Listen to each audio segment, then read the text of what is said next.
All right, hi everyone. Good evening. Yeah, hi Tanmay, hi Siddhi. Good evening Rudra, good evening Kushal, hi Pratyasha. Good evening Anusha. Hi Shreya. Hi Sanika, hi Rugved. हाँ doubts करेंगे ना discuss. Right so एक बार quick recap देख लेना है अगर आप लोगों को लास्ट क्लास का तो वो भी कर सकते हैं. राइट सो लास्ट क्लास में हम लोगों ने मॉलिक्यूलर ऑर्बिटल थ्योरी में बॉन्ड्स के ओवरलैप्स का डिस्कशन किया था. राइट एंड इसमें हम लोगों ने bonding as well as antibonding overlaps का डिस्कशन किया था between s and s orbital, p and p orbital, as well as s and p orbitals, right? And that helped you to understand this example of O2 and its paramagnetic behavior. इसमें किसी को कुछ doubt था? Something you would want to ask before we move on today?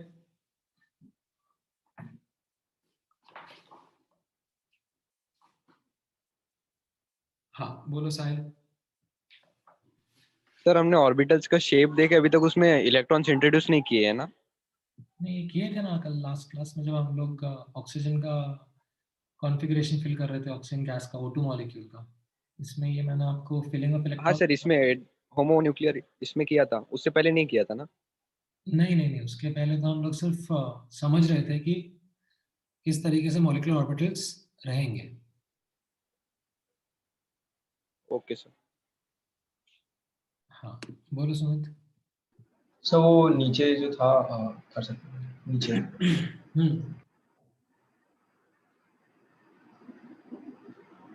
हाँ sir, इसमें energy में आपने कैसे मतलब वो कैसे क्या आपने इसको डिस्ट्रीब्यूट? हाँ मैं आज इनफैक्ट उसी के बारे में बात करने वाला हूँ. दैट ये जो relative order of energy of molecular orbitals रहता है ना, this is experimentally determined only. However, the first example that I discuss in general, ये O2 का example is something which gets intuitively explained also. कि 1s से बन रहा है, 2s के साथ combine होके बन रहा है, and then 2p के साथ में combine होके molecular orbitals बन रहा है, right? And ये उनका relative order of energy है. अब इसमें सिग्मा का एनर्जी, सिग्मा 2pz का एनर्जी कम होगा as compared to pi 2px and pi 2py, क्योंकि sigma overlaps are generally better. ठीक है सर. तो ये एक सिंपलर अंडरस्टैंडिंग था जो मैं आपको बताना चाहूँगा. बट हाँ, आज की क्लास का एक्चुअली डिस्कशन मैं वहीं से स्टार्ट करूँगा, wherein we are going to talk about the relative order of energy of molecular orbitals, but something which is only experimentally understood. ठीक है, ये मैंने ऐसे जीडी ली का ही यहाँ पर फिगर पेस्ट किया हुआ है कि सी का टेक्स्ट है. तो मैं इसके बारे में थोड़ा सा बात करूँगा, फिर अपन आगे बढ़ेंगे. हाँ. अब इसके बाद में हाँ राइट. सो ये पूर्ण आपका जो डाउट है ना, that is a classic doubt. So I will like share this doubt with everyone. तो पूर्णा का डाउट है दैट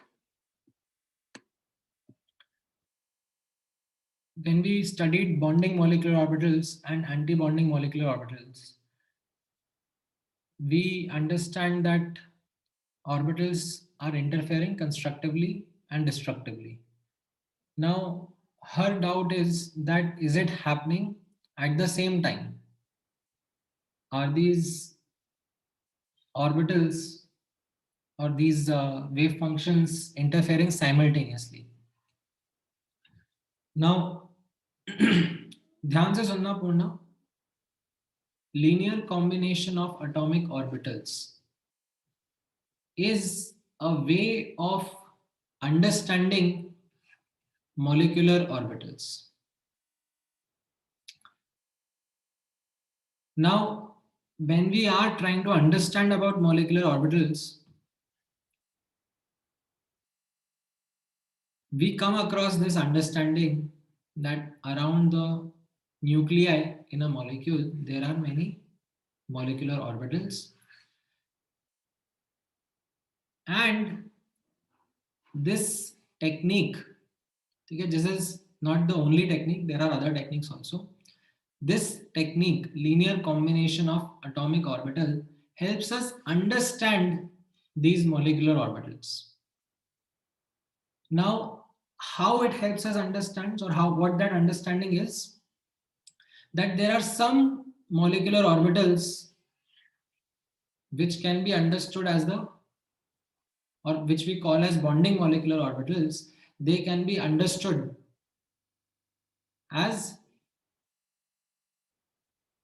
पॉजिटिव ओवरलैप्स, ठीक है। जो पॉजिटिव ओवरलैप्स से हम लोग जो मैथमेटिकल रिजल्ट निकालते हैं, they match very well with what we experimentally understand about these bonding molecular orbitals. Similarly, there are certain molecular orbitals which we call as anti-bonding molecular orbitals, something like this.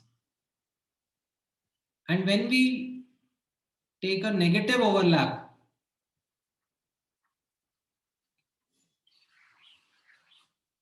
like we do a linear combination only, but usme when we talk about a linear negative overlap of atomic orbitals, it explains really well the anti-bonding molecular orbitals. So it is not something to be visualized that wave function 1 and wave function 1 and unka interference is something which is happening simultaneously or not. These are mathematical solutions of what could be the stable state in which electrons can be present around the nucleus. So this is one stable state in which electrons can be present around the nucleus. This is another stable state in which the electrons can be present around the nucleus. One is of a lower energy, other is of a higher energy. The lower energy ones are getting explained by the positive overlaps. The higher energy ones, they are getting explained by these negative overlaps. समझ में आया पूर्ण आपको? So this is a approach. LCAO, linear combination of atomic orbital, is a preferred approach because of its mathematical nature. Otherwise there is another one, आप जैसे JDL वगैरह खोल के देखोगे तो उसमें मिलेगा आपको यूनाइटेड एटम मेथड करके होता है एक,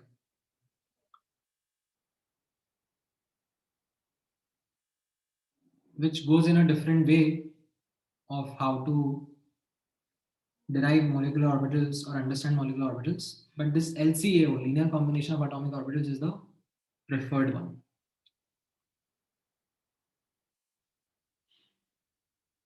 हाँ, now अच्छा हाँ, दिशा का भी exactly यही doubt था. So Disha is asking the same doubt, that how can exactly two atomic orbitals undergo both constructive and destructive interference simultaneously. ये हर साल आता है, and ये doubt वही बच्चे पूछते हैं जिनको actually topic समझ में आता है.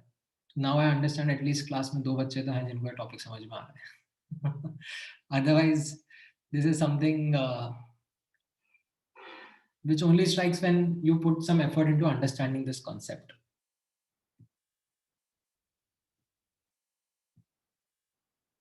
हाँ, then next, यश का डाउट है, can you explain gerade and ungerade again. मैंने एक्चुअली एक्सप्लेन अगेन की बात नहीं आती है यश, क्योंकि मैंने लास्ट क्लास में एक्सप्लेन ही नहीं किया था. मैंने जिरेड अनजिरेड के लिए आपको बोल दिया था दैट उसका एक्सप्लेनेशन इस तरीके से है, that what do we call as gerade. एक मॉलिक्यूलर ऑर्बिटल को जिरेड कब कहते हैं? एक मॉलिक्यूलर ऑर्बिटल को जब हम इस तरीके से ऑपरेट करेंगे, like we will rotate it around the internuclear axis by 180 degree and perpendicular to the internuclear axis by 180 degree. और ऐसा करने से उसके लोब्स का साइन अगर चेंज नहीं होता है तो उसको जिरेड कहते हैं, और ऐसा करने से अगर उसके लोब्स का साइन चेंज हो जाता है तो उसे अनजिरेड कहते हैं, राइट. जैसे फॉर एग्जांपल अभी अपन ने लेट्स से पाई पी के बारे में बात करेंगे, तो ये पाई पी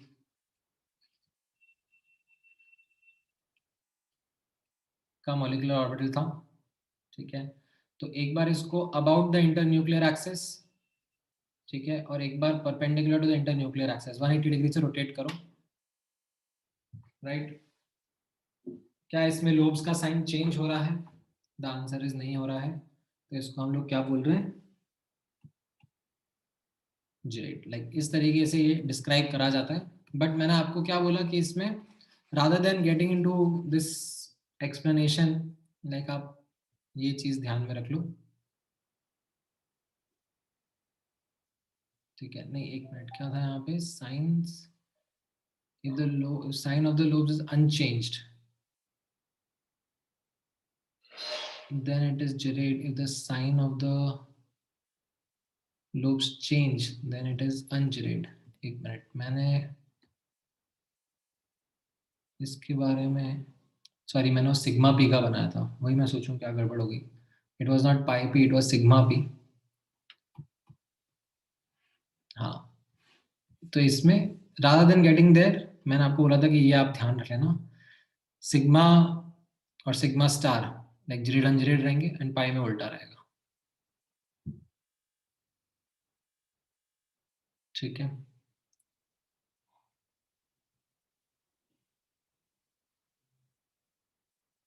हाँ, वो मैं बताऊंगा अभी बॉन्ड ऑर्डर कैसे लिखना होता है, अभी मैंने वो सिखाया नहीं, वो मैं आज कराऊंगा आप लोगों को बॉन्ड ऑर्डर कैसे लिखते हैं।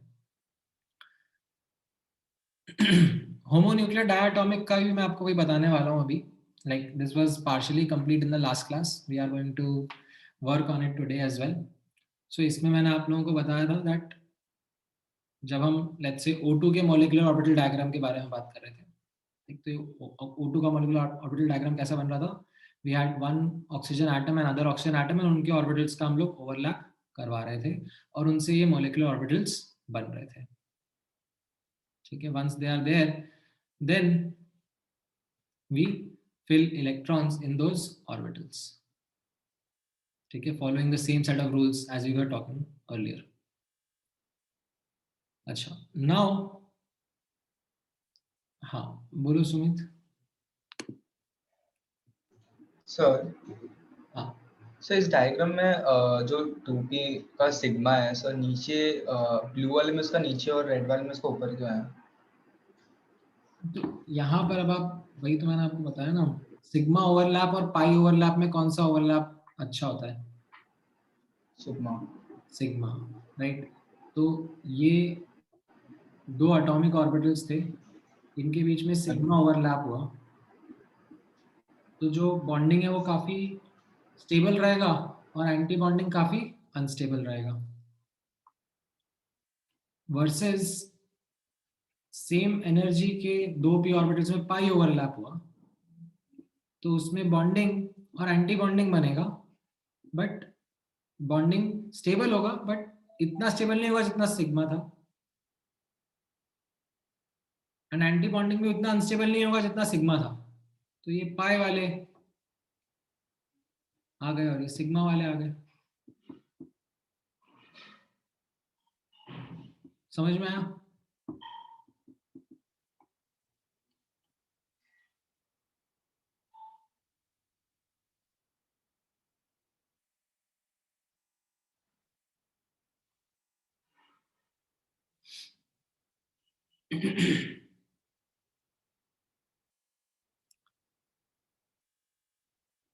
कहाँ गया सुमित, समझ में आया कि नहीं आया?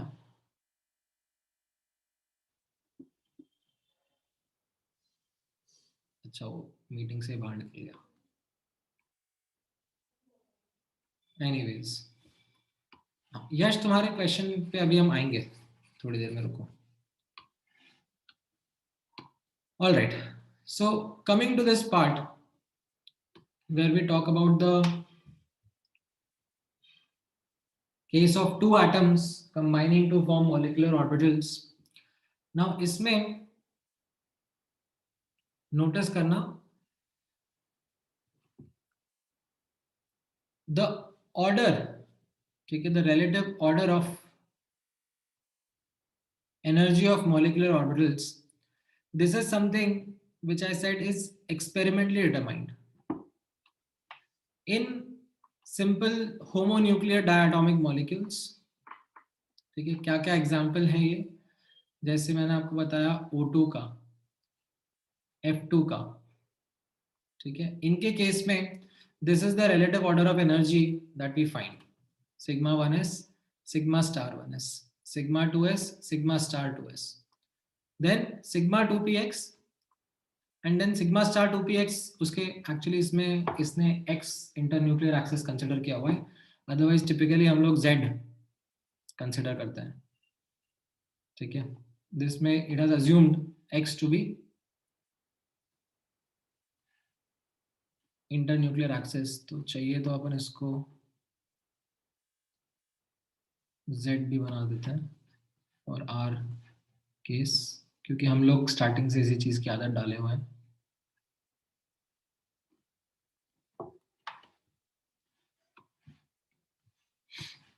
ठीक है। Spectroscopy is a experimental technique in which they understand the frequency or wavelength of photons that get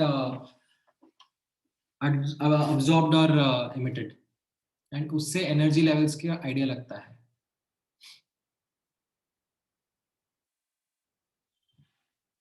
ठीक है।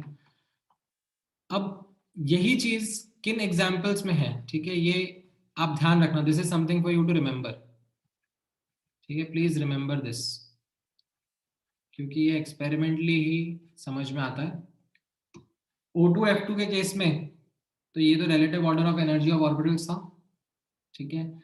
Even when we talk about से इनके ions O2 minus, O2 2 minus, like इसको हम लोग क्या कहते हैं, ये होता है आपका सुपर ऑक्साइड आयन, पर ऑक्साइड आयन,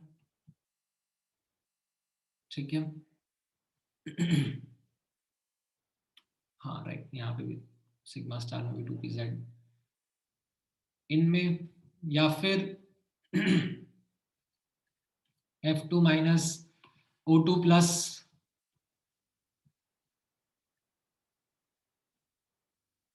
ठीक है। इन आयंस में even when we talk about some heteronuclear example like O और F कंबाइन कर दिया, right, F2 minus, F2 plus, इन सब में भी, ठीक है, यही relative order of energy of orbitals मिलता है, ठीक है, एक्सपेरिमेंटली अंडरस्टूड है।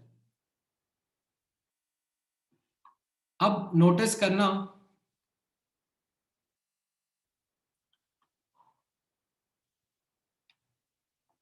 ठीक है, यहां पर, अरे यार, ये पूरा एक्सप्लेनेशन में ही pz और py यूज किया गया है, लेट मी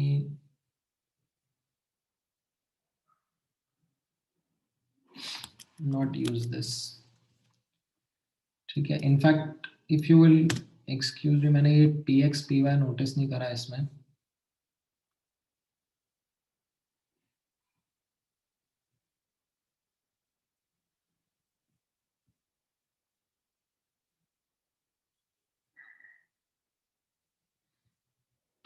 चलो ठीक है। इसमें मीजलर में तो ये और ट्रिकी सा दे रखा है,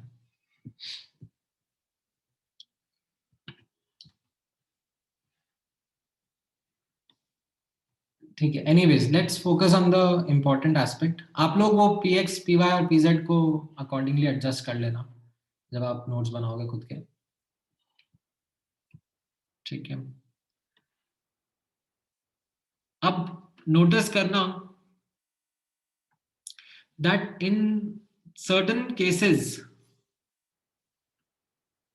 especially in lighter elements like boron, carbon, nitrogen, ठीक है, इनफैक्ट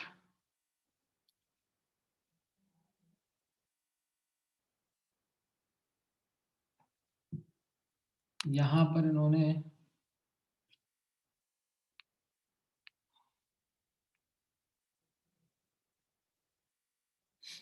नाइट्रोजन दिया हुआ है, नहीं, बट नाइट्रोजन में नहीं रहता यार, ये तो क्या हो गया, ठीक है। Let me actually take this away,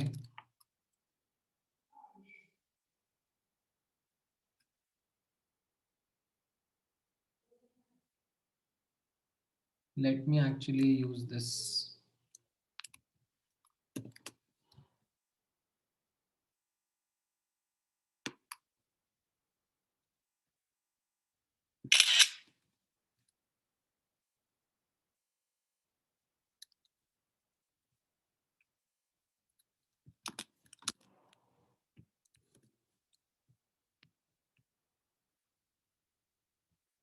Okay, ज़्यादा ही डिस्टॉर्ट हो गया.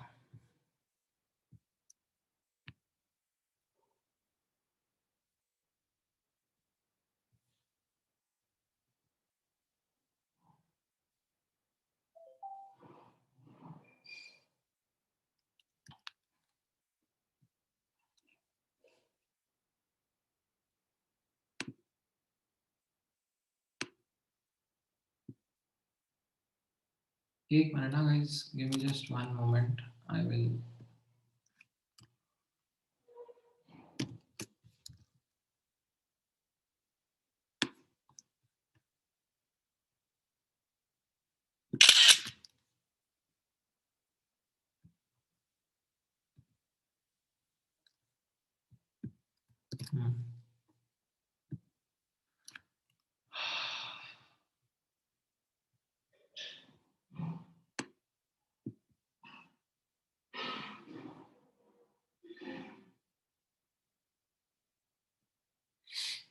बट आप लोग इसमें आपको ना मेरे को लग रहा है एक्स्ट्रा इन्फॉर्मेशन मिल जाएगी. So, ठीक है, आप इससे भी कंफ्यूज ही हो जाओगे. Let me not use this also. Let me keep things simple for you. The relative order of energy of molecular orbitals. इसके लिए देखना experimentally determined. ठीक है, इतना ध्यान में रखो. Sigma 1s, sigma star 1s, sigma 2s, sigma star 2s, followed by sigma 2pz,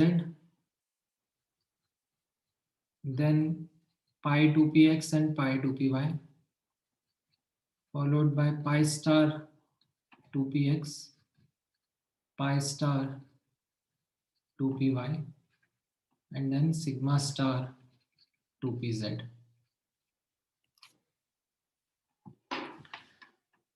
ठीक है, so this is found in which cases? This is found in these set of examples. ठीक है, this was as per that diagram जो हम लोगों ने last class में study किया था. However, अब यहां पर नोटिस करना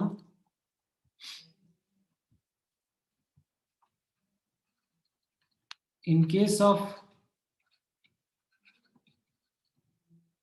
lighter elements, there is a different relative order of energy. ठीक है, ये एनर्जी का relative order है. In case of lighter elements, which would be the cases? N2,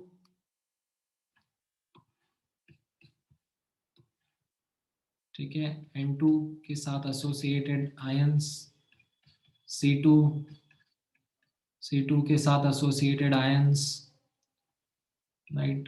B2, Be2, Li2, right? इनके ions मतलब इनके combinations जो रहेंगे उनमें, ठीक है, as well as ठीक है, यहाँ पे नोटिस करना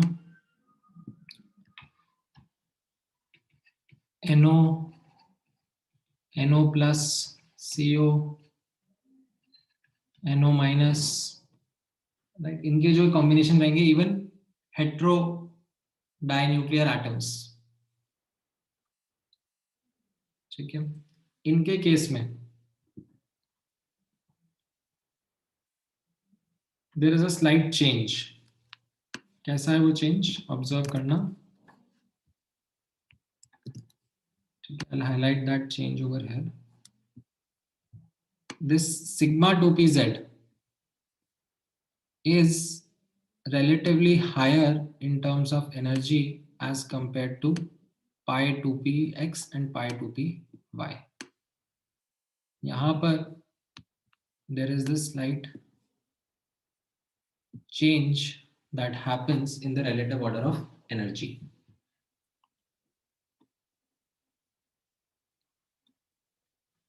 Okay, this is something which I have mentioned in the form of the energy diagram also. यहाँ पे आप notice करना, इन्हीं का ये energy diagram आप notice करना. And this is something which is attributed to a phenomena called as SP mixing. ठीक है. So जो यश तुम पूछ रहे थे उसके लिए ध्यान से यहाँ पे सुनना. So this concept of SP mixing is wherein what we say is the 2s and 2p orbitals, the 2s and 2p orbitals of an atom, ठीक है. 2p में भी कौन सा वाला है यहाँ पे, 2pz, that is the one that we are talking about. They have relatively lower energy gap and have same symmetry. तो अभी इसके पहले जब हम लोग लीनियर कॉम्बिनेशन के बारे में बात कर रहे थे, ठीक है, तो आपने नोटिस किया था कि हमारे जो क्राइटेरिया थे लीनियर कॉम्बिनेशन के, उसके हिसाब से हमने 2s का 2s के साथ में ही ओवरलैप कराया था. ठीक है. एंड 2p का से 2pz था, तो उसका 2pz के साथ में ही ओवरलैप कराया था. एंड इनसे मॉलिक्यूलर ऑर्बिटल्स बन रहे थे bonding and anti bonding. However, as part of this concept SP mixing, what it is saying is that because of their similar symmetry, right, because of their same symmetry and relatively lower energy gap in case of these lighter elements, okay, in these lighter elements that we spoke about, इनमें the linear combination happens between these four. इन चारों का linear combination लिया जाता है and उससे फिर 4 molecular orbitals बन रहे हैं जिनके relative order में we see this fluctuation coming in.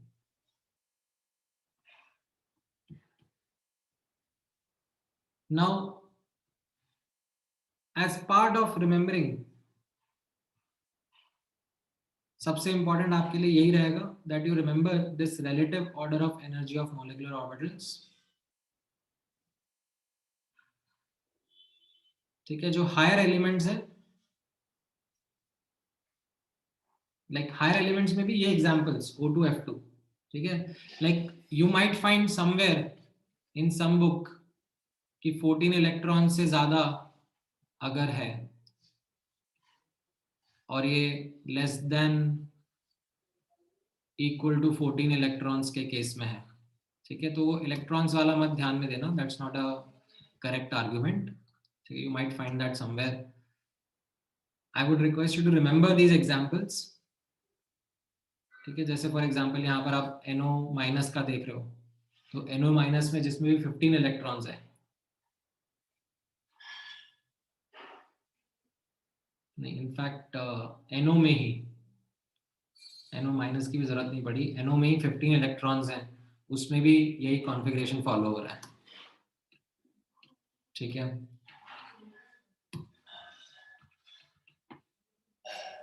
So don't go for that 14 electron thingy. Remember these cases. यहाँ पर this is the relative order of energy, and in these examples, these common examples, ठीक है, और भी रहेंगे इसी तरीके से इन्हीं के कॉम्बिनेशन, लाइक बोरॉन और कार्बन का कॉम्बिनेशन, तो उसके लिए भी यही कॉन्फ़िगरेशन फॉलो करना है, ठीक है। एंड इस energy configuration like this order of energy के लिए ये जो एक्सप्लेनेशन है एसपी मिक्सिंग, उसकी भी डिटेल्स में घुसने की जरूरत नहीं है आपको, बस उसका ऊपर ऊपर का सुपरफिशियल पर्सपेक्टिव इतना ध्यान में रख लो that it is because of यहां पर इन केसेस में, ठीक है, as you can understand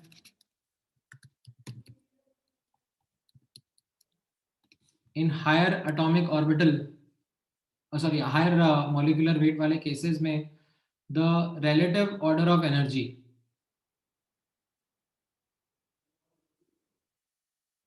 is in a way कि 1s के साथ ओवरलैप करता है, 2s के साथ ओवरलैप करता है, ठीक है, एंड pz के साथ में ओवरलैप करता है, एंड उनसे ये रिलेटिव ऑर्डर ऑफ एनर्जी आ जाता है। But in case of these lighter elements what we say is that ये जो 2s है और ये 2pz है, इनकी एनर्जी गैप्स रिलेटिवली कम है, प्लस इनकी सिमेट्री जो है that plays a role, and what comes out as a conclusion is called as sp mixing, and इनका linear combination is what gives us the molecular orbitals, and उनका relative order of energy is what we have seen over here, ठीक है। I know it's something which is not your cup of tea, and the only thing which I would want you is to remember these key information pieces। एक तो relative order of energy रहेगा, and ये एक sp mixing का point रहेगा कि ये relative order में difference क्यों आ रहा है, ठीक है। इतना सा आपको ध्यान में रखना है। हाँ हाँ बिल्कुल, ये ऑर्डर का रट्टा मारना है आपको विदाउट हेजिटेशन, और आपका काम चल जाएगा, ठीक है। जैसे यहाँ पर इसका मैंने ये एनर्जी डायग्राम ड्रॉ करा हुआ है, किस केस में, जहाँ पर लाइटर एलिमेंट्स का केस था, तो उसमें आप ये नोटिस करोगे कि ये सिग्मा 2pz का एनर्जी मैंने पाई 2px पाई 2py से हायर बनाया है, ठीक है। This is relatively higher as compare to जहां पर पहले sigma 2pz was at a lower energy level as compare to pi 2px and pi 2py, right? So this is where that change in energy level is.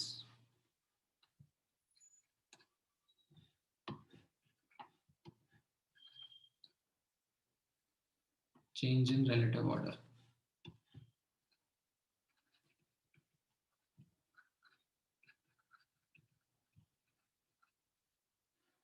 अब इसके हिसाब से, ठीक है, now you can understand that आपके सामने दो molecular orbital diagrams तैयार हो गए,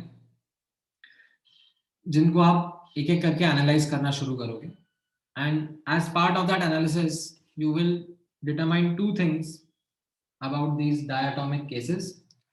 One would be the bond order, right? That bond order is calculated by a simple formula in which you count the number of bonding electrons and the number of anti-bonding electrons, and you subtract the anti-bonding electrons from the bonding electrons, and you divide by 2 to get the bond order. And this bond order is representative of the relative stability that वो diatomic species exist करेगा कि नहीं करेगा, और करेगा तो like what will be some features of it. And the second one that you will have to also remember is the magnetic nature, right? Apart from this bond order, also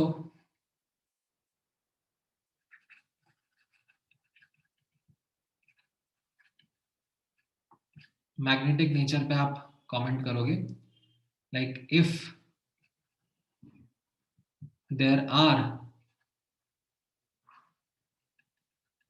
unpaired electron then we will say that the species is paramagnetic.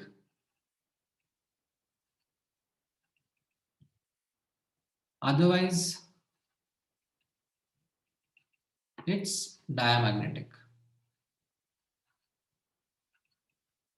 ठीक है, so unpaired electron मतलब paramagnetic behaviour रहेगा। तो अब हम एक एक करके ये एनालिसिस स्टार्ट करेंगे and all you have to do is remember the way in which the electrons are to be filled in those orbitals with their relative energy order। ठीक है, सो यहाँ पर एक एक करके शुरू करते हैं हम लोग। ठीक है, नोटिस करना है यहाँ पर मॉलिक्यूल है, उनका बॉन्ड ऑर्डर है, मैग्नेटिक नेचर है एंड उनके बारे में कुछ कुछ रिमार्क्स रहेंगे। तो सबसे पहले आप H2 पे जाओगे। ठीक है, H2 में कैसा रहेगा? You remember the filling in which we have to go. ये लो लाइटर एलिमेंट्स के लिए कैसा ऑर्डर रहेगा हमारा?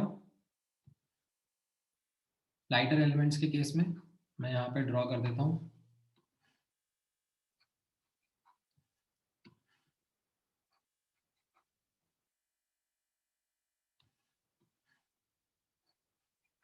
राइट, सो ये क्या क्या दिख रहा है आपको? Sigma 1s।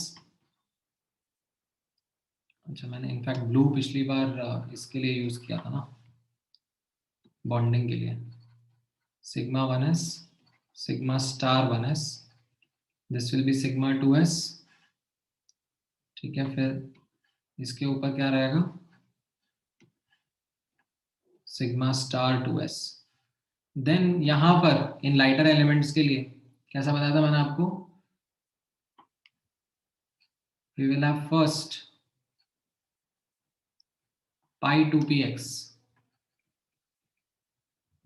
and pi 2py, then you will have sigma 2pz, then you will have pi star 2px and 2py, and then you will have sigma star 2pz।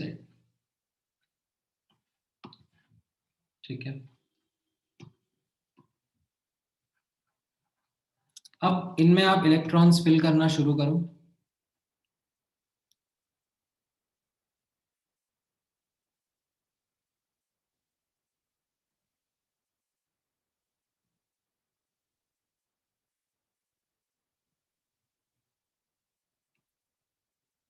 यहां पर अब आप नोटिस करोगे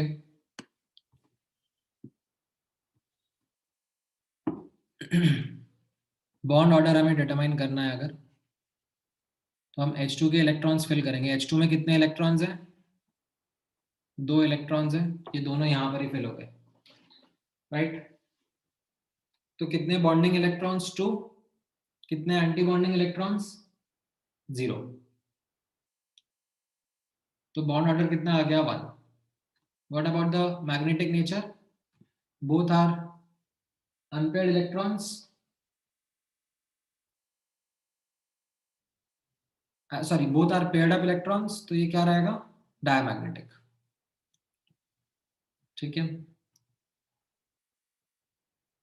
He2 पे आ जाओ। He2 में कैसा रहेगा? ठीक है, in fact if I say would want to interest you in something like this, H2 minus या H2 plus, ठीक है, H2 plus would be the simplest molecule का केस। तो इसमें आप क्या बोलोगे? H2 plus में कैसा रहेगा? There will be just 1 electron, और वो कहाँ पे रहेगा? बॉन्डिंग मॉलिक्यूलर ऑर्बिटल में। राइट, सो 1 माइनस 0 अपॉन 2, तो यहाँ बॉन्ड ऑर्डर कितना रहेगा उसका? 0.5। एंड नेचर कैसा रहेगा उसका? Because of the unpaired electron it will B paramagnetic. ठीक है, He2 में आप ऑब्जर्व करो, He2 में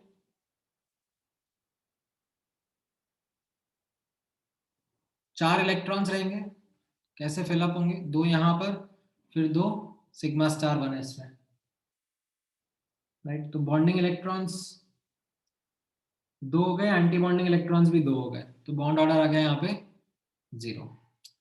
बॉन्ड ऑर्डर 0 है तो उसका यहाँ पर इम्प्लीकेशन क्या है? That it is unlikely to exist. Zero bond order implies what? Zero bond order implies that it is unlikely to exist, and that is what happens with He2 as well, right? इसका like we don't really find He2 and इसको भी detect करा जाता है, ठीक है? ऐसा नहीं कि डिटेक्ट करा जाता है, डिटेक्ट करा जाता है very low pressures and low temperature conditions पे, very low pressure and very low temperature conditions में, एंड उसमें भी इसकी जो बाइंडिंग एनर्जी है, लाइक जो बॉन्ड की एनर्जी है, this is found to be around 0.01 joule per mole, ठीक है? H2 में बॉन्ड एनर्जी कितना है? 436 जूल पर मोल, इनफैक्ट किलो जूल पर मोल। ये He2 इज लाइक डिटेक्ट करा जाता है but it is as good as non existent, ठीक है? देन Li2 पर आ जाओ, ठीक है? Li2 पर कैसा रहेगा? Li2 पर when you do the calculation, तो कितने इलेक्ट्रॉन हो गए? 6 इलेक्ट्रॉन हो गए। तो 6 इलेक्ट्रॉन्स कैसे भरोगे आप यहाँ पर? दो सिग्मा 1s में, दो सिग्मा स्टार 1s में, एंड फिर दो भरेंगे सिग्मा 2s के अंदर, right? So now if you count how many bonding electrons, there are 4 bonding and 2 anti-bonding. So you apply the formula to get the bond order and you get the answer as 1. So you are like Li2,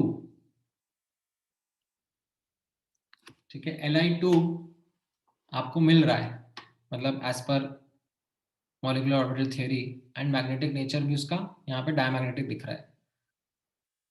now the thing is Li2 is also observed in vapour phase, ठीक है? Normal जो हमारी room temperature pressure conditions में है, उसमें lithium is better off combining with more lithium atoms, ठीक है? Then it is not something like जैसे अंडर पर्टिकुलर कंडीशंस O2 से ओजोन बन सकता है ना, वैसे यहाँ पर what we find is lithium is better off with the combining with more atoms of lithium and existing in a solid form, ठीक है? तो ऐसा नहीं है कि Li2 मॉलिक्यूल हमें लाइक हमारे अराउंड नहीं दिख रहा तो हम लोग उसका एग्जिस्टेंस डिनाई कर रहे हैं। It is something which is actually detected quite commonly in vapour phase, ठीक है? देन Be2 मॉलिक्यूल के बारे में देखना, ठीक है? Be2 मॉलिक्यूल के बारे में आप करोगे 8 इलेक्ट्रॉन्स फिलअप करने, कैसे होंगे 8 इलेक्ट्रॉन्स फिलअप? 1 2 3 4 5 6 then 7 8, right? यहाँ पर again what we find is that the bond order is coming out to be 0, right? Similarly Be2, it is found to be like very rare to exist, and इसका again जो bond energy determine करा जा रहा है, that is also found to be very weak.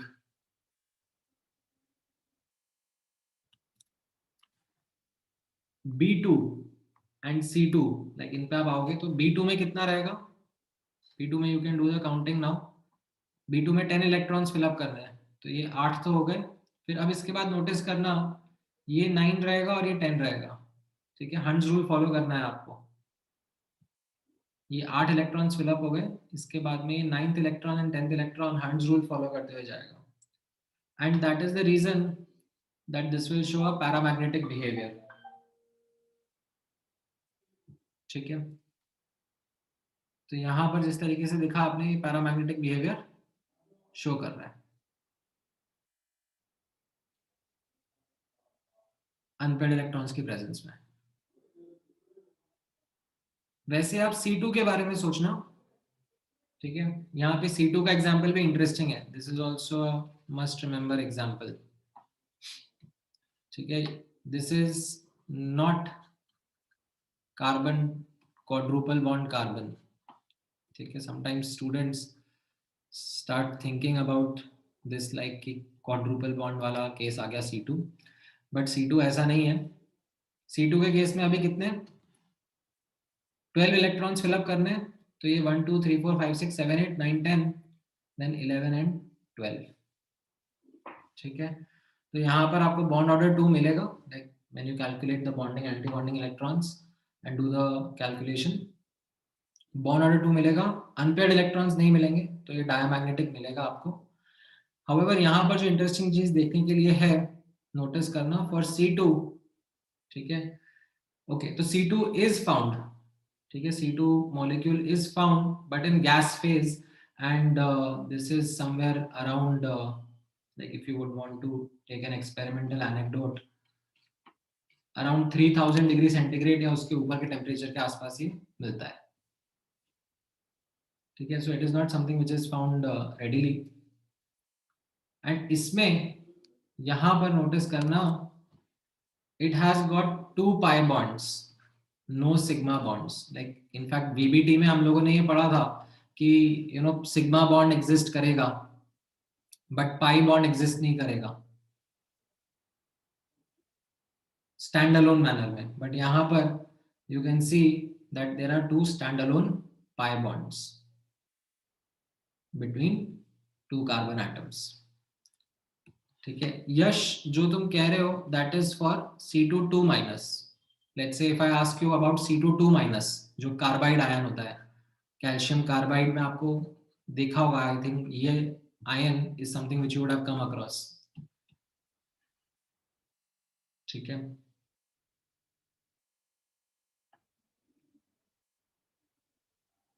इसका मुझे bond order और magnetic nature बताओ कैसा रहेगा, how would the bond order and magnetic nature look like in case of carbide ion.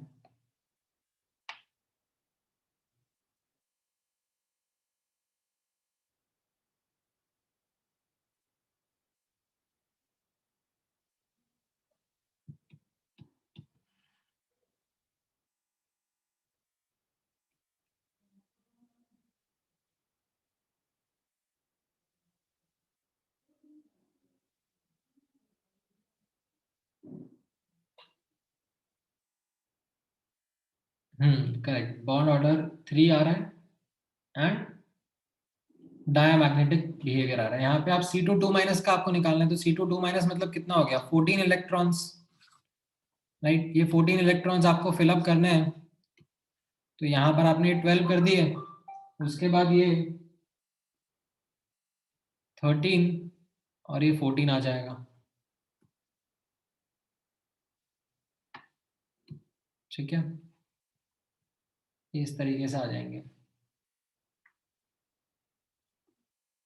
Now based on this bond order आप निकालोगे, तो you will get the answer of bond order to be 3 and the nature to be diamagnetic. As you can see, there are no unpaired electrons in this C2 minus ion, ठीक है।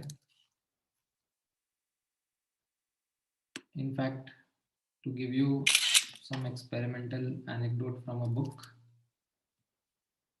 like ये जो C2 है gas phase में, like इसका bond order कम होता है, इसका बॉन्ड ऑर्डर कम रहता है, एंड एज अ कॉन्सिक्वेंस यहाँ पर इसका bond length you can see is lesser as compare to जहाँ पर ट्रिपल बॉन्ड या बॉन्ड ऑर्डर 3 रहता है।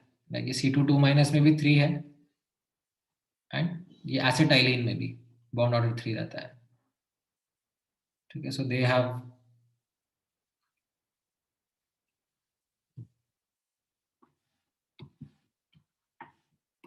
a lesser bond length as compared to C2 जो गैस फेज में है जहां पर बॉन्ड ऑर्डर 2 है,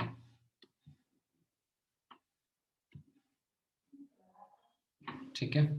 you don't need to remember data, मतलब ये तो मैंने जैसे ऐसे ही बता दिया आपको।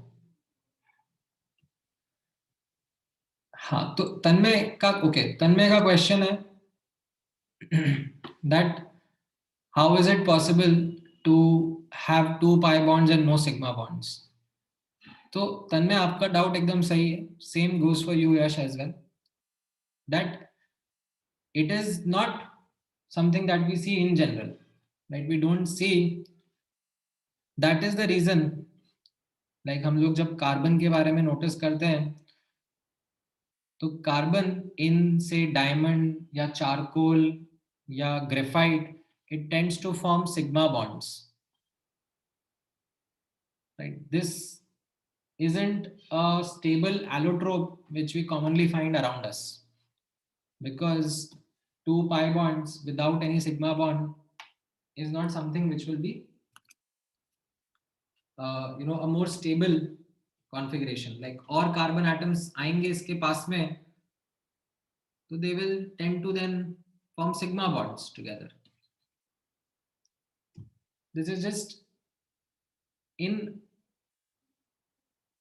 you can say as part of validating what molecular orbital theory has taught us, we are trying to study. क्योंकि molecular orbital theory के पीछे का background क्या है, मैंने आपको वही बताया, that molecular orbital theory is a fundamental mathematical way of trying to understand bond formations by looking into the wave functions of these atomic orbitals and molecular orbitals. And उससे जो ये रिजल्ट आ रहे हैं, इनको हम लोग वैलिडेट करना चाह रहे हैं, इनको हम एक्चुअली एक्सपेरिमेंटल नॉलेज के साथ में टैली करना चाह रहे हैं. And we are finding those results. ठीक है, and that is what these remarks are on the right hand side.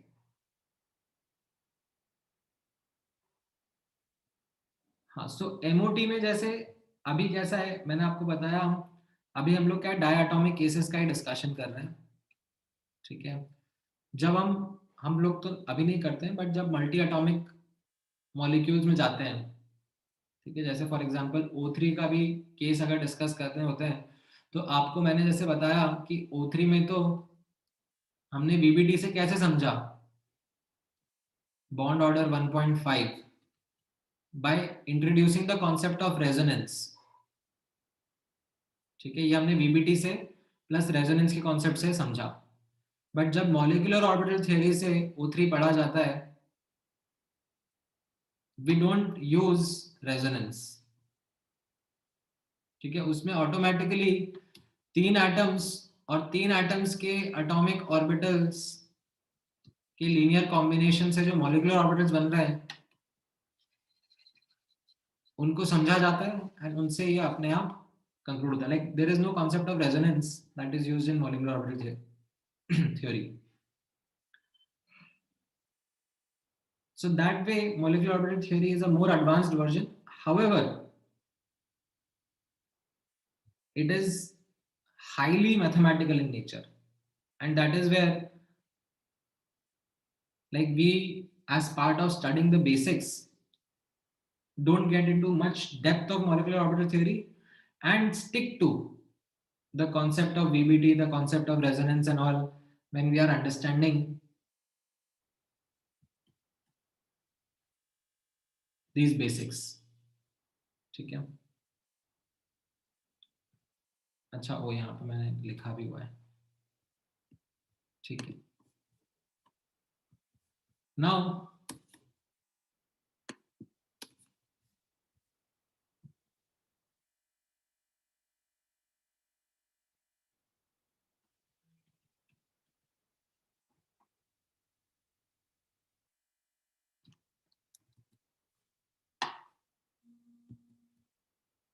अब आप नोटिस करना,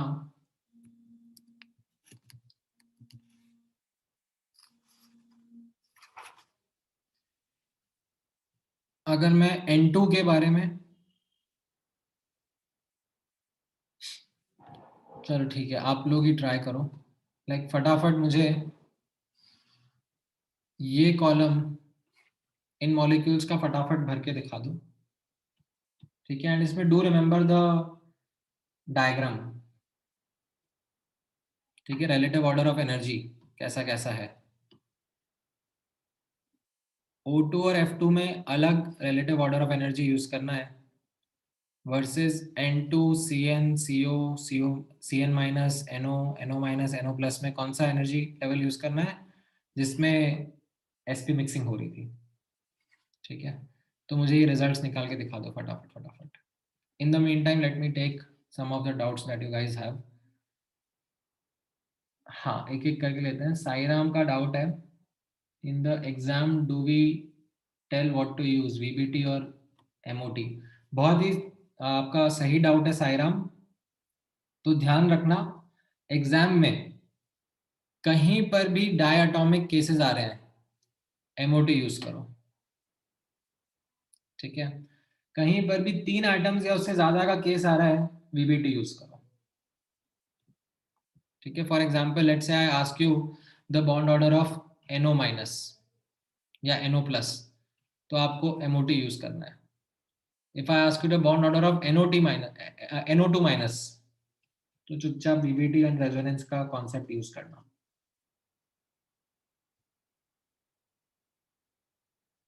ठीक है, अपना MOT का स्कोप सिर्फ डायटोमिक तक ही है। हाँ, बोलो हर्ष, तुम्हारा भी कोई डाउट था?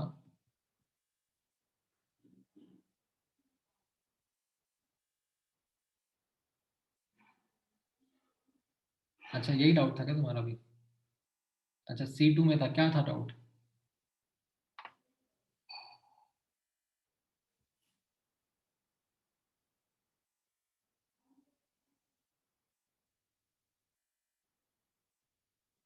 सिग्मा बॉन्ड क्यों नहीं है? अच्छा अच्छा।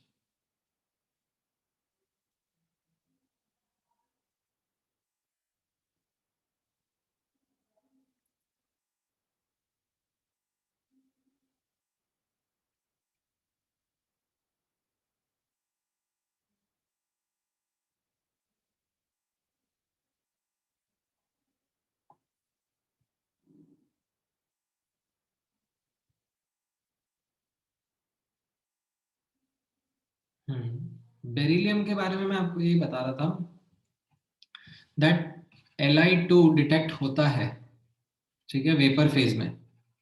मतलब जैसे अभी आप रूम टेम्परेचर पे Li लेके आओगे तो Li तो आपको सॉलिड मेटल मिलेगा। ठीक है, बट आप इसको अगर हीट अप करोगे, इसके वेपर्स निकलेंगे और उन वेपर्स को आप एनालाइज करोगे तो उसमें एक्चुअली आपको Li2 के मॉलिक्यूल्स मिलेंगे। And that is what MOT also predicted. But if you do the same thing with beryllium, ठीक है, बेरिलियम भी एक मेटल है, इसको भी आप लेके आओगे आपको सॉलिड मिलेगा, राइट। इसको आप हीट अप करोगे तो बेरिलियम के वेपर्स मिलेंगे बट आपको Be2 नहीं मिलता है। ठीक है, क्यों? क्योंकि एक तो एक्सपेरिमेंटली आप देख रहे हो कि नहीं मिल रहा है, ठीक है, एंड दूसरा मॉलिक्यूलर ऑर्बिटल थ्योरी भी प्रिडिक्ट कर रही है कि भाई इसका बॉन्ड ऑर्डर लाइक हीलियम 2 के केस में 0 रहेगा।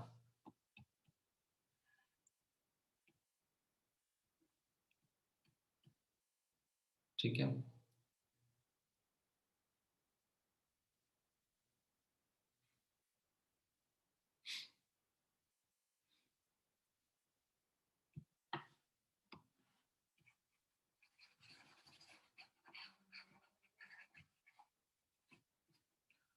ऑलराइट। N2 के केस में कैसा आ रहा है?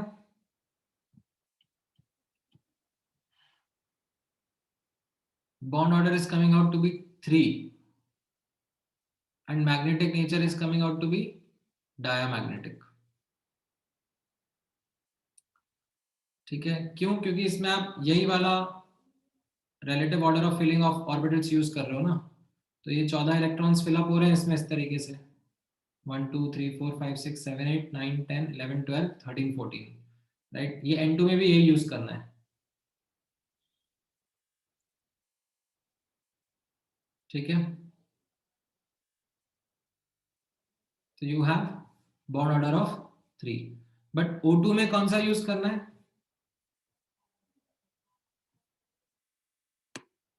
O2 में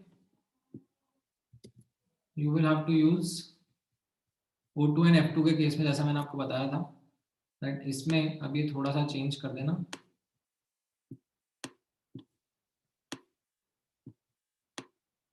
put this 2pz lower in energy and this pi 2px and pi 2py at a higher energy. किस केस में?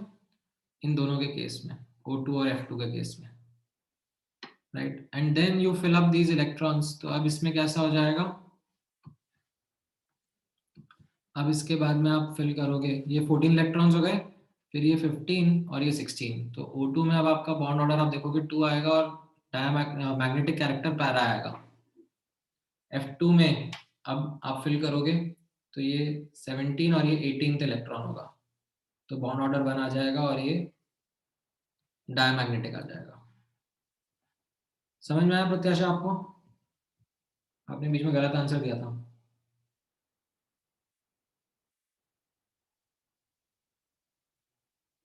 ठीक है.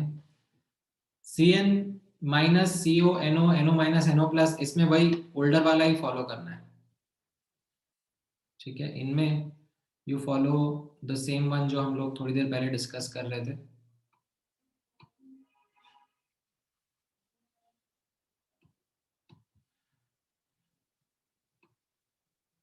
राइट, यही वाला, और उसके हिसाब से आप आंसर करो.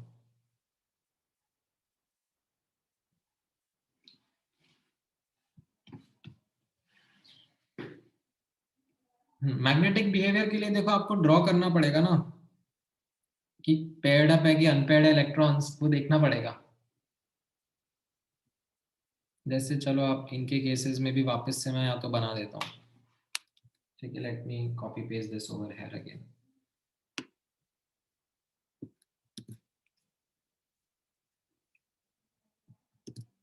ओके. अभी Cn माइनस में कितने इलेक्ट्रॉन्स हैं? वापस से 14 इलेक्ट्रॉन्स ही हैं. 6 कार्बन के, 7 नाइट्रोजन के और एक नेगेटिव आ गया, तो 14 इलेक्ट्रॉन हो गए. तो 14 इलेक्ट्रॉन वापस से 1 2 3 4 5 6 7 8 9 10 11 12 13 14, and you can get again that the bond order is coming out to be 3. And is there any unpaired electron? There isn't any unpaired electron, so it is diamagnetic. Carbon monoxide, again 14 electrons, so it is coming out to be the same, 3 and dia. NO में कितने हो गए? 15 electron हो गए ना, in case of NO. Nitrogen के 7, oxygen के 8, तो ये 15 इलेक्ट्रॉन कैसे फिलअप हो रहे हैं यहाँ पर? 14 इस तरीके से एंड 15वां यहाँ पे जा रहा है, राइट. ये समझ में आया? तो अब इससे बॉन्ड ऑर्डर कैसा हो गया? 2.5 आ रहा है, एंड नेचर पैरामैग्नेटिक आ रहा है. Why? Because of this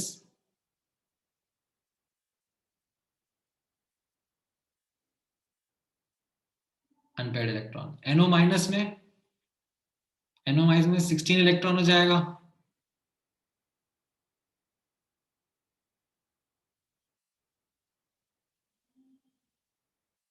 NO minus का मुझे चेक करना पड़ेगा यार.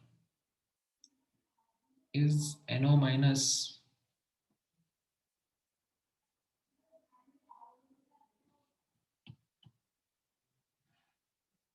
पैरामैग्नेटिक? ये मुझे चेक करना पड़ेगा. मुझे थोड़ा डाउट तो इस पे लग रहा था कि इसका मॉलिक्यूलर ऑर्बिटल डायग्राम क्या रहेगा.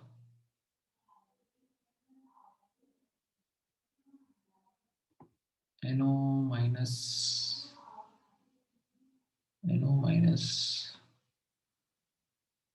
आई डोंट थिंक सो ये मैंने करेक्ट एग्जांपल उठाया है.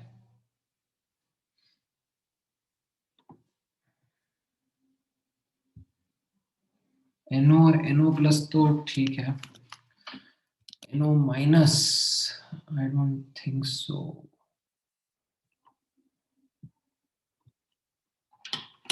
इसमें भी कोई ढंग की बुक देखनी पड़ेगी यार, ऐसे नहीं.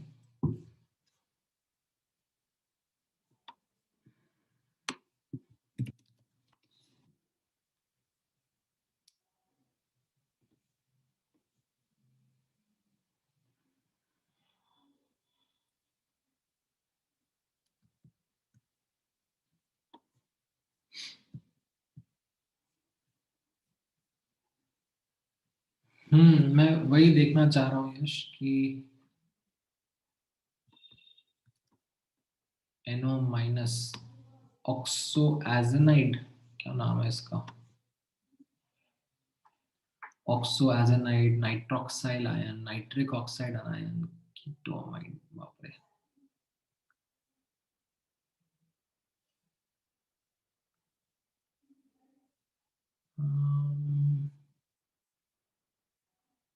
Not sure about this. थोड़ा लिटरेचर ही पढ़ना पड़ेगा इसके लिए तो। NO minus ion,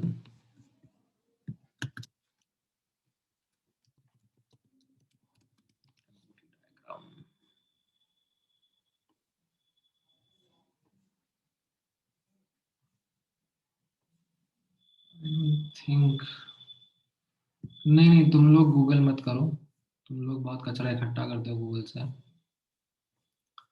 so it is okay if you guys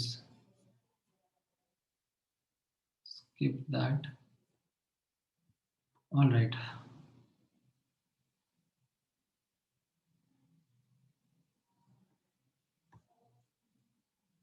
NO minus का मुझे मिला, नीजलर में ही मिला, बट मुझे बॉन्ड डिस्टेंस मिला। How do I get,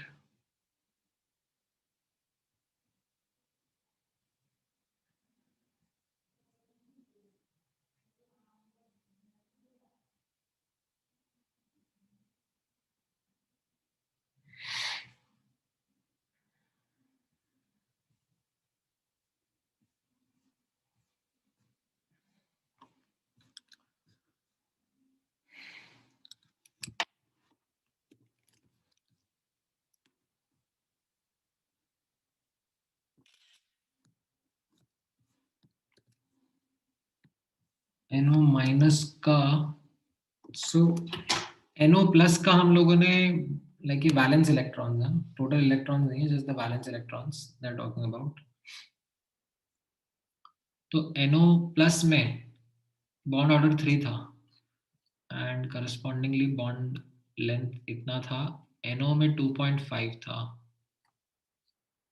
right. तो NO माइनस में बॉन्ड ऑर्डर तो 2 ही लग रहा है, but I need to actually validate, या तो मुझे टाइम दो, मैं वैलिडेट करके बताता हूँ, let's not rush into this. NO minus का इट शुड बी, मेरा कभी ध्यान नहीं गया इस पर, नहीं it is all right, I am just validating, like I could have just gone ahead and answered this as 2 and this as then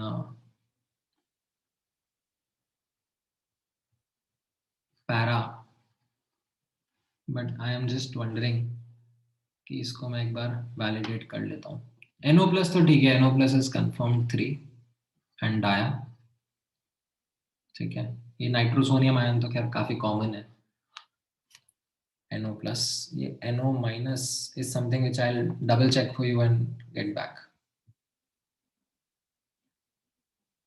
हाँ मतलब in all likelihood it is like O2 only, Yash, but इसमें मैं unnecessarily without double checking comment नहीं करूँगा। I'll do that and get back to you. ठीक है।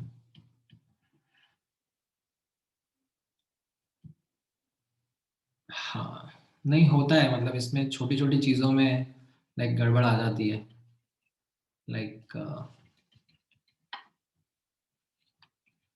Exceptional bond order of CO plus is 3.5।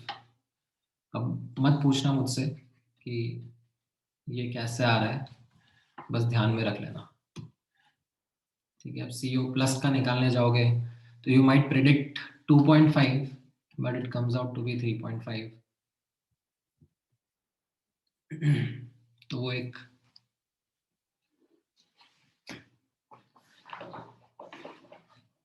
ऐसे रहती हैं थोड़ी थोड़ी चीजें जिनके ऊपर like you have to be a bit more careful. Anyways चलो ठीक है, आप लोग ज्यादा रेलेवेंट एग्जांपल पे आओ। आपको एटलीस्ट इतना बेसिक तो निकालना आ गया ना, लाइक जो बेसिक बेसिक एग्जांपल्स उसमें बॉन्ड ऑर्डर और मैग्नेटिक नेचर कैसे निकालना है। अब you can go ahead and try an example something like this. Compare OO bond between these molecules or these compounds. Compare the OO bond, oxygen oxygen के बीच का bond. अब to provide you some hint, यहाँ पर आप notice करना, this is, ठीक है, यहाँ पर ये तो O2 molecule है, this is superoxide ion O2 minus, this is peroxide ion which is O2 2 minus.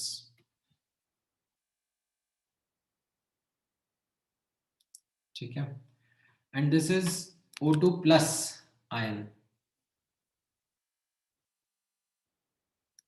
ठीक है, इसको डाई ऑक्सीजनल कहते हैं,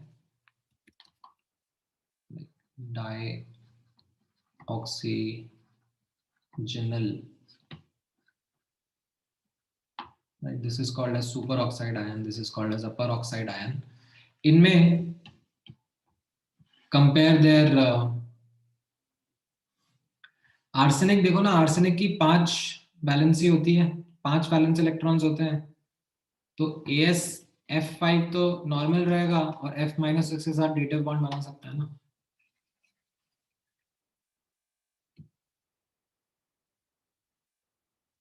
ठीक है, तो अब इनमें मुझे बॉन्ड लेंथ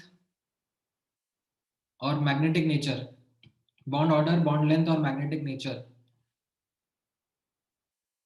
इनको कंपेयर करके बताओ।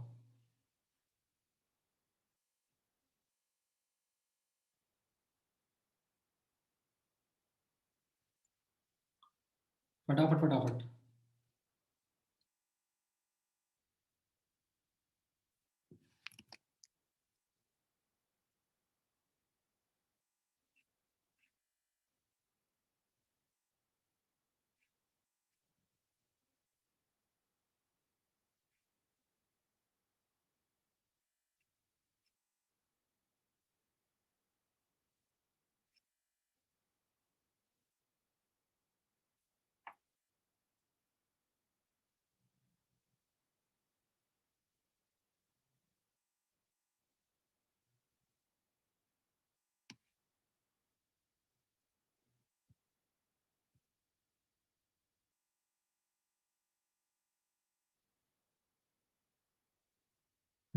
करेक्ट है यश।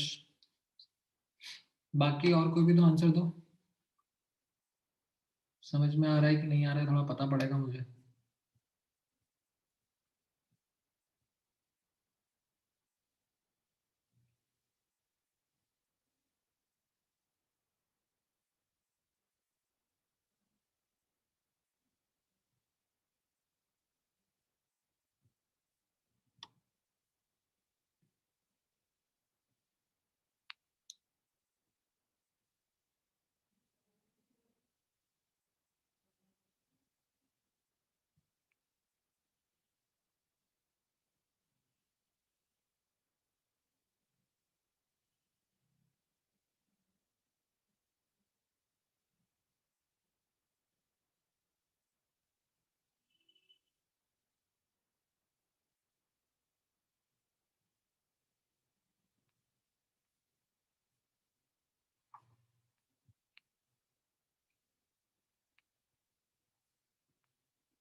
करेक्ट। तो यहाँ पे आपने डिटरमाइन करा इनके केस में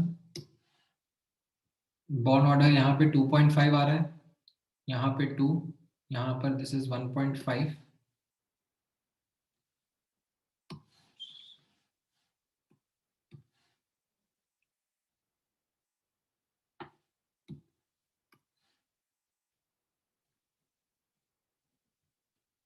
right, and these first 3 are para, the last one is diamagnetic। यहाँ bond order 1 आ रहा है, bond strength will be decreasing, bond length will be increasing।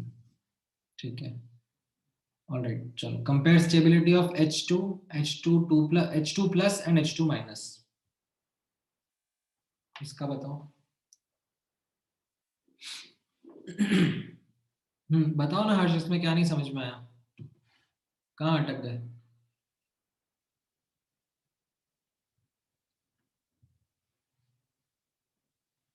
सो ये कंपाउंड्स में ओ बॉन्ड कंपेयर करना है, ठीक है, ऑक्सीजन ऑक्सीजन का बॉन्ड कंपेयर करना है। तो हम लोगों ने फोकस किया कि ऑक्सीजन ऑक्सीजन का बॉन्ड कैसा है यहाँ पर। तो यहाँ पे समझ में आया ये O2 प्लस आयन है, इसमें ये एज इट इज O2 है, इसमें ये O2 माइनस है, like K plus and O2 minus ion रहेगा, तो ये O2 minus super oxide ion रहेगा। ये Na2O2 में राइट Na प्लस आयन रहेंगे, और ये O2 2 माइनस आयन रहता है, पर ऑक्साइड आयन, ठीक है। अब ठीक है, एक बार के लिए मैं मान सकता हूँ कि चलो आपको यहाँ से यहाँ जाना नहीं आता था, बट अब यहाँ से ये सारी इंफॉर्मेशन तो निकालनी आनी चाहिए ना। If I just ask you to compare O2 plus O2, O2 minus, O2 2 minus, तो इनका सबका मॉलिक्यूलर ऑर्बिटल डायग्राम बना के आप उनमें ये कर सकते हो, ठीक है। ऑलराइट, हाँ,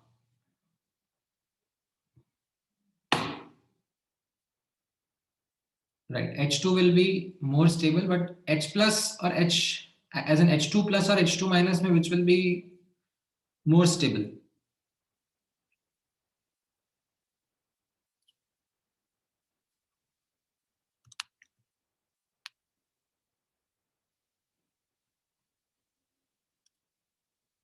राइट, दोनों में यहाँ पे बॉन्ड ऑर्डर 0.5 आ जाएगा, right. However, in terms of stability, right, if we try to compare that, then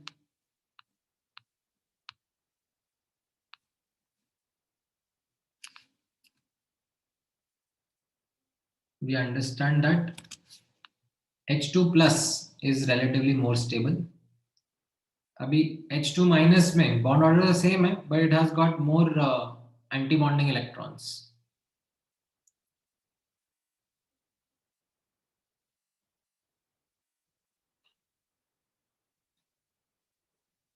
हाँ, correct, Yash, right. More the bonding electrons, like bonding electrons contribute to the stability, anti-bonding electrons, they decrease the stability. So between H2 plus and H2 minus, the bond order is same, but H2 minus is less stable due to extra electrons in ABMO, ठीक है। It results in more repulsions and longer bond length, ठीक है। All right, अच्छा, then there are these terms which are also sometimes used, ये आपको अभी तो काम नहीं आएंगी, बट आगे जब आप इनऑर्गेनिक ऑर्गेनिक केमिस्ट्री पढ़ोगे तो उसमें ये दो टर्म्स काम आएंगी, होमो एंड ल्यूमो, ठीक है। इसमें नोटिस करना, highest occupied molecular orbital and lowest unoccupied molecular orbital, right. तो जो इनका नाम है उसी से आप ये चीज डिटेक्ट कर सकते हो। तो लेट्स से O2 के अंदर मैंने पूछा, ठीक है। अब O2 का कॉन्फ़िगरेशन याद है आप लोगों को, मैं यहाँ से कॉपी पेस्ट कर लेता हूँ, ये O2 का कॉन्फ़िगरेशन था। नाउ इस O2 के कॉन्फ़िगरेशन में which is the highest occupied molecular orbital, pi star 2p, नहीं मॉलिक्यूलर ऑर्बिटल बाबा, ये हाईएस्ट ऑक्यूपाइड हो गया, pi star 2p, it could be 2px or 2py, that's all right, but pi star 2p would be the HOMO, highest occupied molecular orbital, right. What will be the lowest unoccupied, like इसके ऊपर, like जो भी electron जो भी orbitals हैं वो सब unoccupied ही है ना, तो उनमें लोएस्ट अनऑक्यूपाइड कौन सा है?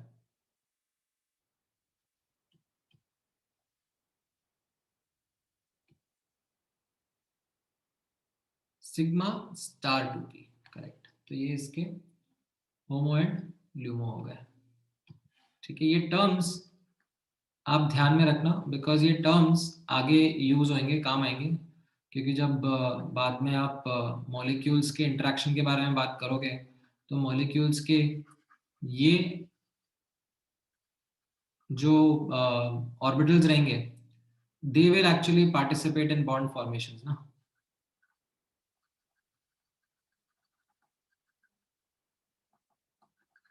राइट,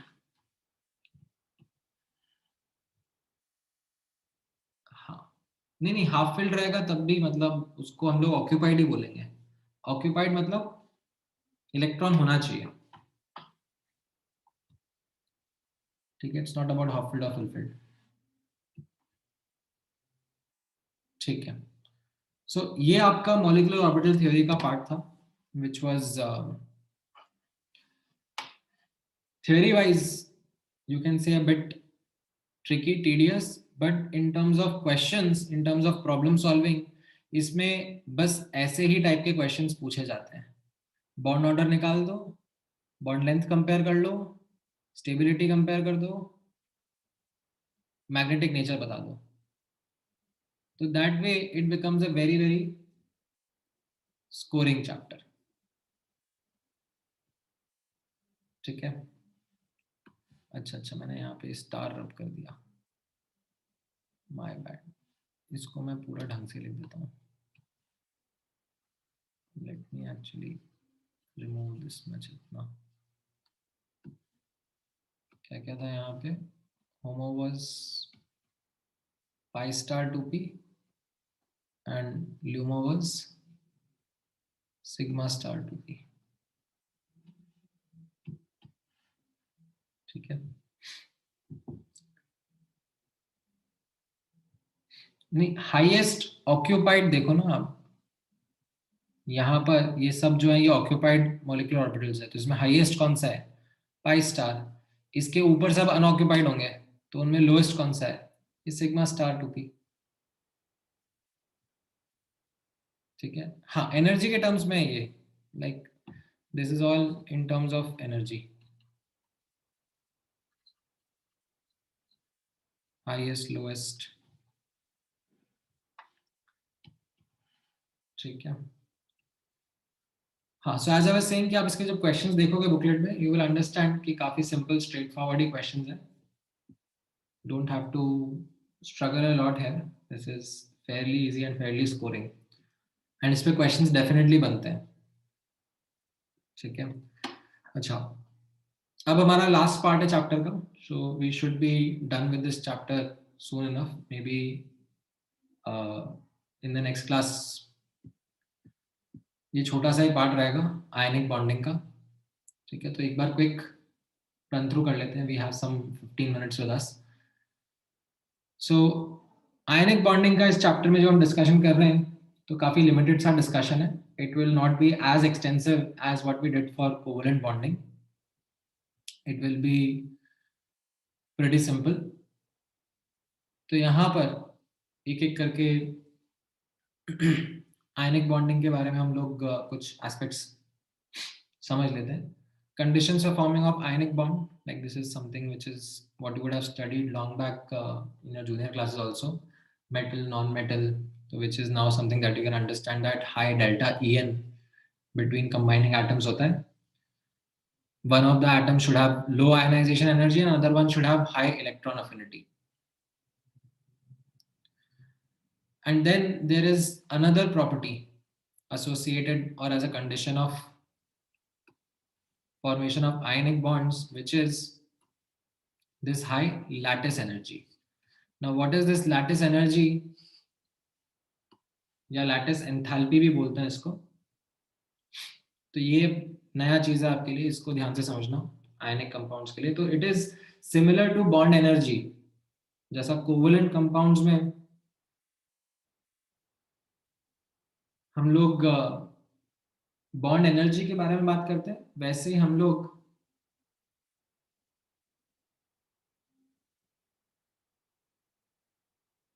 आयनिक कंपाउंड्स में लैटिस एनर्जी के बारे में बात करेंगे। ठीक है, अब यहाँ पे आप नोटिस करोगे when we talk about ionic compounds, they don't form molecules. Like वो कैसे exist करते हैं? They exist in form of crystalline solids. मतलब ऐसे like 12th क्लास में हम लोग पढ़ेंगे structures of ionic solids, तो उसमें मैं आपको बताऊंगा। Like for example जैसे NaCl का structure होता है, तो इसमें like ऐसे क्लोराइड आयंस का अरेंजमेंट रहता है। ठीक है, and you have Na plus ions arranged on these edge centers and body center,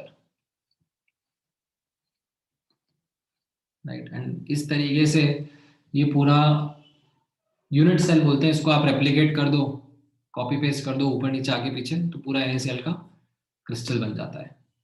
ठीक है, however as part of this chapter we don't need to study all these structures of ionic solids।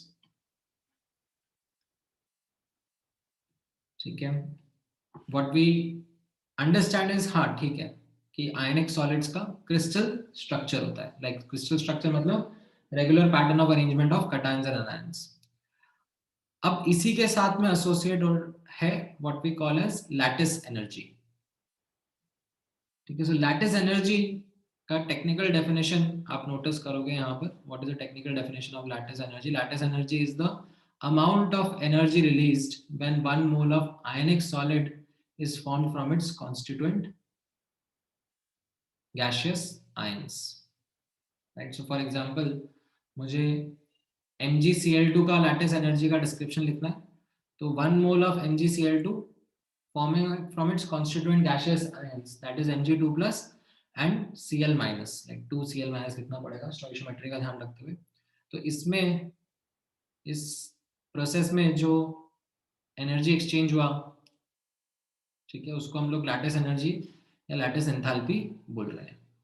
NaCl के case में कैसा है? You have 1 mole of NaCl forming from its constituent gaseous ions। ठीक है, so it is something which is defined in the other way also, that you have 1 mole of ionic solid, right, and you break it into its constituent gaseous ions, cations and anions, तो उसके लिए कितना energy supply करना पड़ेगा। ठीक है, but that definition is not as per NCERT. ये हमारा एज पर एनसीईआरटी डेफिनेशन देखना, जिसमें we are talking about formation of the ionic solid from its constituent gaseous ions। ठीक है, now having understood this concept, you must also face the reality of it, that lattice energy is something which cannot be experimentally determined। मतलब I can't design an experiment in which मैं कहीं से हवा में से Mg2 plus ions लेके आ रहा हूँ, कहीं से Cl minus ions लेके आ रहा हूँ, लाइक ऐसे हवा में ions नहीं मिलते हैं और उनको लाके यहाँ पे लाइक लैटिस बना दिया, crystal lattice। So this is not something which can be experimentally determined at all, though they are theoretical estimates। ठीक है, there are theoretical estimates। one set of theoretical estimates कैसे होंगे? जो इलेक्ट्रोस्टैटिक पोटेंशियल एनर्जी पर based रहेंगे, like cation है, अनायन है, और उनके बीच में like k q1 q2 by r, like उससे यहाँ पर आप ये पोटेंशियल एनर्जी एस्टिमेट करोगे एंड उसमें नोटिस करोगे स्ट्रक्चर कैसे है, एंड उसके पीछे थोड़ी कॉम्प्लिकेटेड मैथ आती है। तो those are one set of estimates, and the other set of estimates of lattice energy, they come from thermodynamics। ठीक है, थर्मोडायनेमिक्स में से भी हम लोग ये लैटिस एनर्जी का एस्टिमेट कर पाते हैं। And one such method is what is called as Born Haber cycle. ठीक है, सो अभी we are going to talk about what Born Haber cycle is, but इसके पीछे का जो ये अंडरलाइंग थर्मोडायनेमिक्स का कॉन्सेप्ट है, ठीक है, वो आप लोगों ने नहीं पढ़ा है। तो मैं एक बहुत ही बेसिक सा अंडरस्टैंडिंग आप लोगों को यहाँ पर साइड में बता देता हूँ, ध्यान से सुनना। लेट्स से मैं ए से बी जा रहा हूँ, ठीक है। ए से बी जाने में जो मेरा एंथैल्पी चेंज हुआ, जो एंथैल्पी मतलब एनर्जी चेंज ही मान लो, अभी इसको एनर्जी की तरह यूज करो, से ये डेल्टा H1 होगा, ठीक है। Now instead of going directly from A to B, let's say if I go to C and then go to B, ठीक है। एंड इस प्रोसेस में एनर्जी चेंजेस जो हो रहे हैं उसे delta H2 and delta H3 हो रहे हैं। तो ये क्या हो गया, यहाँ पर मैंने एक साइकिल क्रिएट कर लिया in which I am going from one state to another state, either directly or indirectly. But because यहाँ पर एनर्जी कंजर्व रहेगा, if I go from A to B directly or I go indirectly, my energy change or this enthalpy change should be same. So if out of these three, let's say if I can't determine this one experimentally, इसका मेरे को नहीं आता, experiment नहीं कर सकता मैं design कि डायरेक्टली ऐसा हो जाए, बट ए से सी और बी से सी का एक्सपेरिमेंटल एस्टिमेशन हो सकता है, तो आई कैन सेफली से that delta H1 can be just an addition of delta H2 and delta H3. This is what thermochemistry or thermodynamics teaches us. तो उसी तरीके से यहाँ पर using this underlying concept, ये lattice energy जो है, ठीक है, this is not something which we can experimentally measure, but we can have a theoretical estimate for. And उसको इस थर्मोडायनेमिक एस्टिमेट को निकालने के लिए जो ये ऐसी साइकिल बनाई जाती है, जैसे यहाँ पे साइकिल ही बनाई है मैंने, वो एक स्पेशल साइकिल है जिसको हम लोग कहते हैं बॉर्न-हेबर्स साइकिल, ठीक है। तो ये बॉर्न-हेबर्स साइकिल, अब when I am going to show this Born Haber's cycle to you, ठीक है, don't think that how will I create, like I as in you guys, such cycle, ठीक है। मैंने भी जब पहली बार पढ़ी थी तो मुझे थोड़ा सपना आया था कि ऐसे बना लो तो हो जाएगा काम, मतलब ये एक्सपीरियंस से आता है, ठीक है। When you like have a lot of data in front of you and then you connect those dots, then those cycles emerge, ठीक है। सो मैं यहाँ पर आपके सामने बॉर्न-हेबर साइकिल दिखाऊंगा, बट डोंट थिंक कि ये हम कैसे सोचेंगे, हमें थोड़ा स्ट्राइक करेगा ऐसा कि ऐसा बना सकते हैं, बिल्कुल नहीं स्ट्राइक करेगा आपको।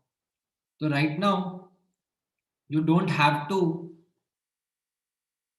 ट्राई टू प्रिडिक्ट कि ये साइकिल कैसा होगा, all you need to do is look at the cycle and understand it, ठीक है। एंड अभी तो मैं आपको ये भी नहीं बोलूंगा कि याद करो, क्योंकि अभी एक साथ हो सकता है आपको थोड़ा सा ज्यादा लगे, it might become too much to grasp, but एक बार जब आप थर्मोडायनेमिक्स थर्मोकेमिस्ट्री चैप्टर पढ़ लोगे तो उसके बाद इट विल बी लाइक कि हाँ मतलब इसमें क्या है, ठीक ही तो है, it will become something like that. So just try to understand that cycle, don't get into the details of it.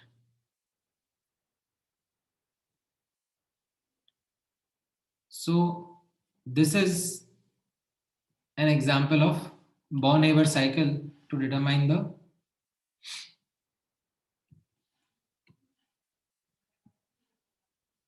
lattice energy of NaCl।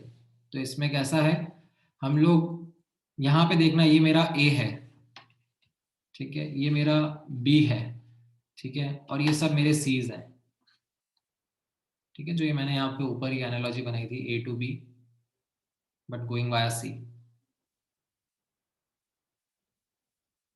ठीक है। So this is something which is that cycle that has been created.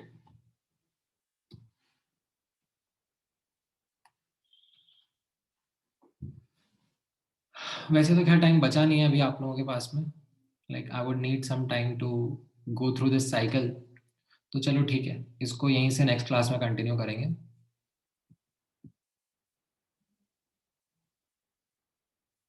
ठीक है, बस यहाँ तक का ध्यान रख लो कि okay there is something called as lattice energy, and इसके एस्टिमेशन के बारे में हम लोग बात करेंगे। हाँ बोलो Ayush. So is the Born-Haber cycle by any means related to Haber's process or the same scientist? नहीं, हाँ मतलब साइंटिस्ट सेम है but not related to Haber's process.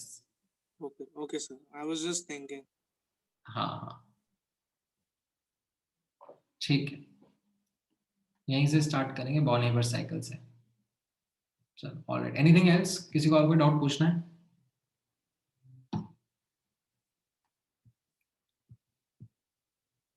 Alright चलो, हाँ हाँ अगला चैप्टर थर्मो स्टार्ट करेंगे फिर।